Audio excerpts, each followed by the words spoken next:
పోవాలి మీరు రోడ్డు వేయాలంటే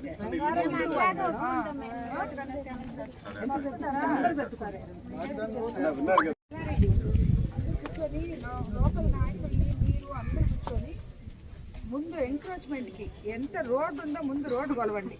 దాని తర్వాత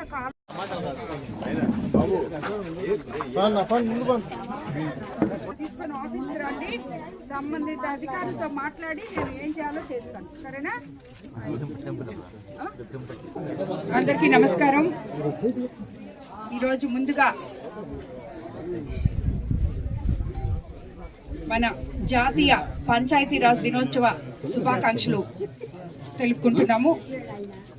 ఈరోజు ఇక్కడ కోవూరు కాన్స్టిట్యున్సీలో కోవూరు మండలంలోని కోవూరు హెడ్ క్వార్టర్స్ లో 17, 18వ వార్డులలో పర్యటించడం జరిగింది. ఇక్కడ మనం ఇక్కడికి వచ్చినప్పటి నుంచి మొత్తం అందరినీ ఇక్కడ స్థానిక నాయకులు అలాగే స్థానిక ప్రజలతో కలిసి ఇక్కడ ఎటువంటి ఇబ్బందులైనా వాళ్ళకు ఉన్నాయేమో కనుక్కోవడం జరిగింది. కానీ ఇక్కడ చిన్న ఎండాకాలం కాబట్టి జల్ జీవన్ పనులు జరుగుతున్నాయి కాబట్టి మనకి కొన్ని దగ్గరలో దానివల్ల కొన్ని దగ్గరలో చిన్నగా నీళ్లు వస్తున్నాయి.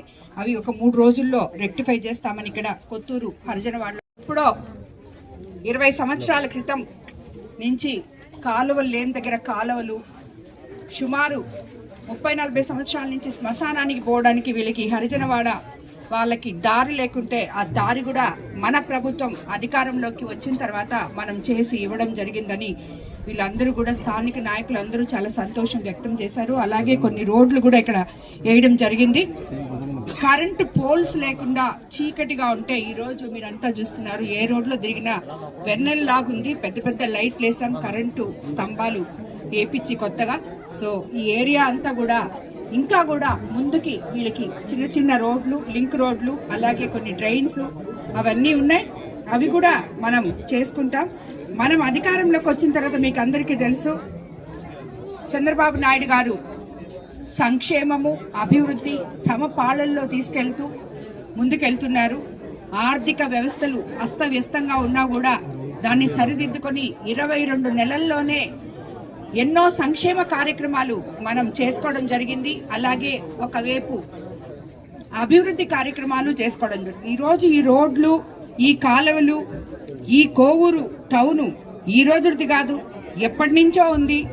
కానీ 20 సంవత్సరాల నుంచి ఎందుకు ఇక్కడ రోడ్లు వేయలేదో, ఎందుకు శ్మశానానికి దారి కూడా లేదో, అలాగే 30 సంవత్సరాల నుంచి కొన్ని దగ్గర కాలువలు లేవని చెప్పారు. ఇవన్నీ ఎందుకు లేవో కూడా మనకి అర్థం కాని విషయం.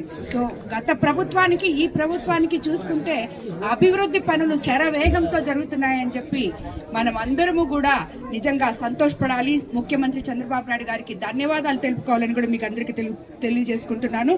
అలాగే మన కోవూరు కాన్స్టిట్యున్సీని త్వరలో మున్సిపాలిటీగా అప్గ్రేడ్ చేసుకుంటామని కూడా మీకు అందరికీ నేను తెలియజేయడం జరిగింది. అదేవిధంగా మన ఎంపీ వేమిరెడ్డి ప్రభాకర్ రెడ్డి గారి సహకారంతో గుమ్మలదుబ్బ, పాటూరు నేతన్నల కోసం కోవూరు మండలంలో మనం 76 లక్షలతో క్లస్టర్ కూడా తీసుకురావడం జరిగింది చేనేత కార్మికుల కోసం. సో ఇలాగా చెప్పుకుంటూ పోతే మనం జల్ జీవన్ మిషన్ లో కూడా మనకి అతి శరవేగంగా పనులు జరుగుతున్నాయి. ఒక్క కోవూరు పంచాయతీలోనే ఈ 22 నెలల్లో 2,33 లక్షల రూపాయలు 56 అంతర్గత సీసీ రోడ్లు వేసుకోవడం జరిగింది మనం ఇప్పటి వరకు. అన్నిటికన్నా ముఖ్యంగా 5 రూపాయలకి పేదవాడికి అన్నం లభించే అన్న క్యాంటీన్ మన కాన్స్టిట్యున్సీలో మొట్టమొదటి ఓపెన్ చేసుకున్నాం. ఎందుకంటే ఇది మనం ప్రతిరోజు చెప్పుకోవాల్సినటువంటి గొప్ప విషయం, ప్రతి ఒక్కరికి తెలియాల్సిన విషయం. 5 రూపాయలకి పేదవాళ్ళు కడుపు నింపుకొని ఉదయం అల్పాహారం అయితేనేమి, మధ్యాహ్నం భోజనం అయితేనేమి, అందులో అందరికీ ఎంఆర్ఓ. ఎండాకాలం వచ్చింది, సూర్యుడు బగబగా మండిపోతున్నాడు. అన్ని వాతావరణ శాఖ దానివల్ల వడగాలులు ఇవన్నీ వీస్తాయి.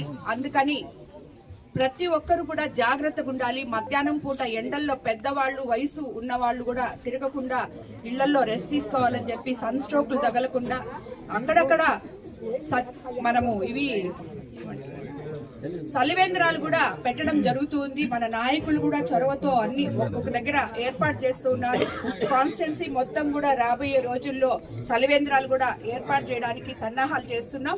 ప్రతి ఒక్కరు కూడా జాగ్రత్తగా ఎండ టైంలో ఇళ్లలో ఉండాలని కోవూరు కాన్స్టిట్యున్సీ ప్రజల్ని ముఖ్యంగా నేను కోరుకుంటున్నాను. కాబట్టి అందరూ జాగ్రత్తగా ఉండాలి, అందరూ ఆరోగ్యాలతో బాగుండాలని చెప్పి కోరుకుంటున్నాను. మీ సమస్యలు 3 సమస్యలు నాకు చెప్పారు. ఇచ్చిన తర్వాత మీ ఏరియాలో అడుగు పెడతా ఉన్నారు. ఈ రోజు మాకు 3 సమస్యలు క్లియర్ చేసి మా ఏరియాలో అడుగు పెట్టారు మేడం. మా ఏరియా కొత్తూరు హర్జీవాడ గ్రామస్తులందరూ తరపు నుంచి మీకు చాలా హార్టీ